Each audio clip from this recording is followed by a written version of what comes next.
તો સૌથી પહેલાં અહીંયા મેં એક તપેલી લીધેલી છે, તેમાં 1 વાટકી આપણે ગોળ એડ કરીશું।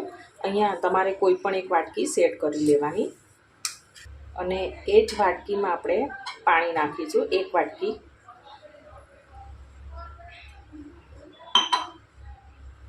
અને બધું હલાવી આપણે બધું જ આમાં લઈ લઈશું। ગેસની ફ્લેમ ઓન કરી આપણે મીડિયમ ગેસ ઉપર આને થવા દઈએ। પણ અહીંયા આપણે ગોળની ચાસણી નથી બનાવવાની, ફક્ત ગોળ મેલ્ટ થાય ત્યાં સુધી આપણે તેને કૂક કરવાનું છે। તો આ રીતના આપણે ચમચીથી તેને મિક્સ કરીએ એટલે ફટાફટ ગોળ ઓગળી જાય। તો જુઓ ગોળ સાવ ઓગળી ગયો છે, એકદમ સરસ એવું આ પાણી થઈ ગયું છે। તો ગેસની ફ્લેમ બંધ કરી દઈશું અને હવે એક વાસણમાં આપણે આ કરેલું ગોળનું પાણી છે તેને આ રીતના ગળણીથી ગાળી લેશું, એટલે ગોળમાં જે કંઈ કચરું હોય તે બધું જ આમાં નીકળી જશે। હવે આને છે ને આપણે ઠંડુ થવા માટે સાઈડમાં મૂકી દઈએ। તો પરફેક્ટ માપ માટે મેં અહીંયા 1 વાટકી સેટ કરી લીધેલી છે। તો અહીંયા આપણે ઘઉંનો જે આપણે રોટલીનો નોર્મલ લોટ હોય છે તે જ મેં અહીંયા લીધેલો છે। તો તે આપણે 3 વાટકી એડ કરીશું।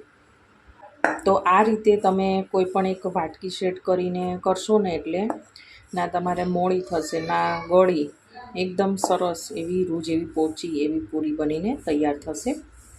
અને આ 3જી વાટકી। હવે આમાં આ પૂરીને ટેસ્ટી બનાવવા માટે આપણે તલ એડ કરીશું।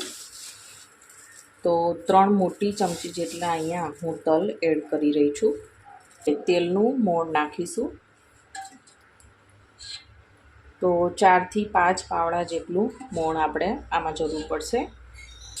તમે આની જગ્યાએ ઘીનો પણ ઉપયોગ કરી શકો છો। બધું આ રીતના મિક્સ કરી લેશું। તો સાતમ આઠમમાં તો અચૂક આપણે આ પૂરી બનાવતા જ હોય છે અને ખાસ તો બાળકોને આ પૂરી ખૂબ જ ભાવે છે। મારા બાને આ પૂરી તો બહુ જ ભાવતી, તો અમે જ્યારે રાંધણછટ હોય ત્યારે અમે અચૂક બનાવતા। હવે આપણે જે ગોળનું પાણી છે એ થોડું થોડું કરીને એડ કરતા જશું અને લોટ બાંધતા જશું। તો થોડું હજી ગરમ છે એટલે આ રીતના પહેલાં ચમચીથી મિક્સ કરીએ। પાણી એડ કરીશું ફરીથી। તો આ જેમ લોટ બંધાશે ને એમ કઠણ થતો જશે। હવે આમાં ચમચી કામ નહીં કરે, આપણે હાથેથી જ બધું મિક્સ કરીશું।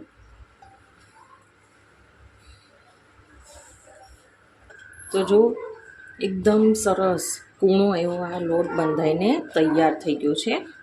તો આપણે જે નોર્મલ પૂરીનો લોટ બાંધીએ તેવો જ આપણે આ લોટ બાંધવાનો છે।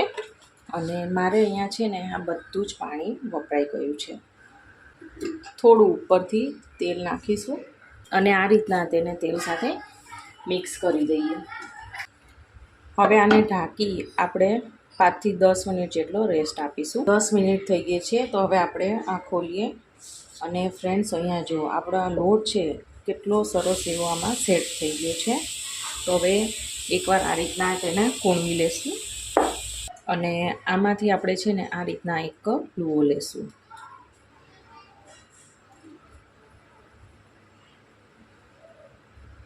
આ પૂરી છે ને થોડીક આપણે જાડી રાખવાની હોય છે જે નોર્મલ પૂરી હોય એના કરતાં। એટલે કેવું કે થોડુંક આપણે ભરી રાખીએ ને તો 2 થી 3 દિવસ સુધી ખાઈ શકાય તેટલી સરસ એ પોચી થાય, ચવડ ના બને એમ। હવે આને આપણે વણી લેશું। તો જો આ રીતના આપણે વણી લેવાની। તો આપણે નોર્મલ રોટલી કે ભાખરી કરતા હોય તે સાઈઝને આપણે વણી લેશું।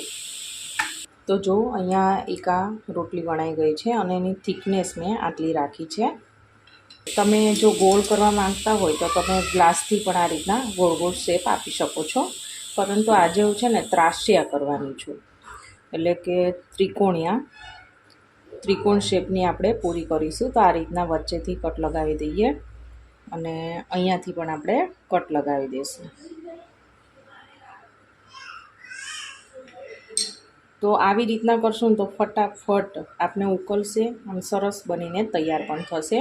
અને અલગ શેપની હશે તો છોકરાઓ પણ વધારે ખાશે। તો જુઓ આ રીતના મેં અહીંયા એક ત્રાસિયા બનાવી દીધા છે। તો આવી જ રીતના બીજા બધા આપણે ત્રાસિયા બનાવીને તૈયાર કરી લઈએ। તો હવે આપણે આને તળી લઈશું। તો જુઓ એ તેલ સરસ ગરમ થઈ ગયું છે। તો હવે આપણે આ બનાવેલી પૂરી નાખીશું અને મીડિયમ ટુ ફૂલ ગેસ ઉપર આને આપણે કૂક કરવાની છે. તો એકસાથે આમાં જેટલી સમાય એટલી આપણે આમાં નાખીશું. અત્યારે ગેસને મીડિયમ રાખ્યો છે. પલટાવી દઈએ. તો આને બનાવતા કે તળતા બિલકુલ ટાઈમ નથી લાગતો, ફટાફટ તળાઈ જાય છે. તો આનો ડાર્ક આપણે બ્રાઉન કલર આવે ત્યાં સુધી આને આપણે તળવાના છે. તો જો કલર આવી ગયો છે ડાર્ક બ્રાઉન, તો હવે આપણે તેને લઈ લેશું. આપણે આને છે ને વધારે પડતા ક્રિસ્પી નથી કરવાના. જો તમારે ક્રિસ્પી કરવા હોય ને તો તમારે એકદમ પતલા વણવાના અને પછી આમાં કાપા કરી અને તળવાના, એટલે ક્રિસ્પી બનશે. આજે આપણે ક્રિસ્પી નથી કરવાના, પરંતુ રૂ જેવા પોચા એવા આપણે આ બનાવ્યા છે. જો ફ્રેન્ડ્સ, તો આવી જ રીતના બીજા પણ આપણે તળી લઈશું. તો ફ્રેન્ડ્સ, જો અહીંયા સાતમ આઠમમાં ખવાય એવી આપણી આ ગળી પૂરી બનીને તૈયાર થઈ ગઈ છે. આ ટેસ્ટમાં બેસ્ટની સાથે હેલ્ધી પણ છે, કેમ કે આપણે આ ગોળ અને ઘઉંના લોટમાંથી બનાવેલી છે. તો ફ્રેન્ડ્સ, હું તમને એક બતાવી દઉં તોડીને પણ. જો અંદરથી કેટલી સરસ રૂ જેવી પોચી એવી આ પૂરી બનીને તૈયાર થઈ છે ફ્રેન્ડ્સ. મોંમાં મૂકતા જ ઓગળી જાય તેવી સરસ આ પૂરી એ બની છે. તો ફ્રેન્ડ્સ, મારી આજની આ પૂરીની રેસીપી તમને ગમી હોય તો મારી ચેનલને સબસ્ક્રાઈબ, લાઈક અને શેર કરવાનું ના ભૂલતા. તો આપણે ફરીવાર મળીશું એક નવા જ વિડીયો સાથે. Thank you for watching.